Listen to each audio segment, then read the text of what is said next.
Who are you backing now? We've got two names, have we? Liz Truss, Rishi Sunak. Which one are you going to vote for? Yeah. I'm going to take my time and consider what each of them is offering, especially on education. I think it is crucially important in terms of our agenda to level up our nation, but also to grow our productivity and grow our economy, ensuring that people can reskill and upskill, and who's going to be determined to continue with the agenda that I was working on as Higher and Further Education Minister in Cabinet for 10 months, trying to drive up the quality in our universities and ensure that we focus on outcomes, getting people into good jobs, which is what they expect when they go on courses.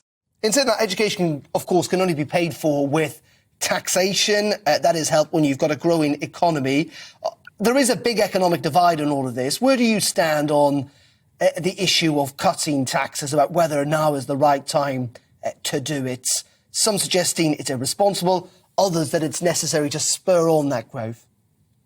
I think we have to be sensible with all of these decisions, but I've backed Penny because she was introducing targeted tax cuts to help people, because at the end of the day, we've got to make sure that work does pay. We've got to make sure that people can afford to get to work so that fuel isn't too expensive, and help people through what is going to be a very, very challenging time. Nothing that the government does will take away from the fact that this is going to be a global problem. Every country will face inflation. Every country will face pressures over the coming months. But a responsible government does need to be helping its citizens through this period as best they can, and helping them have as much of their own money to be able to spend as we go forward. Just on a very basic principle, though, that seems to be in dispute, it appears at least.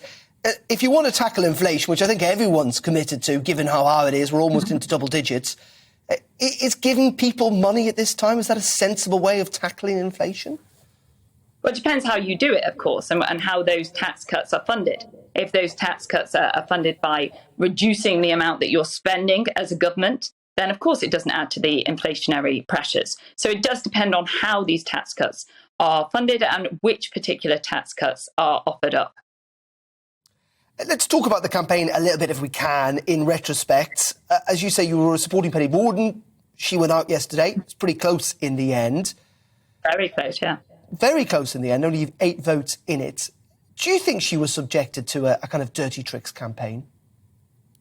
I think it was relentless, the attack on Penny. It was day in, day out from the media. And despite all of that, she still got so close. And I know that there are so many members out there who are very disappointed that they don't have the opportunity to vote for Penny and that she's not on that ballot paper.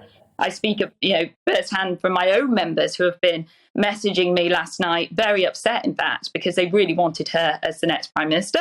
But we now have to move forward. We have 2 cracking individuals who have a track record for delivery, who have held some of the highest offices in state. And we have a very brilliant choice now. And we'll see which one makes it to be the next Prime Minister.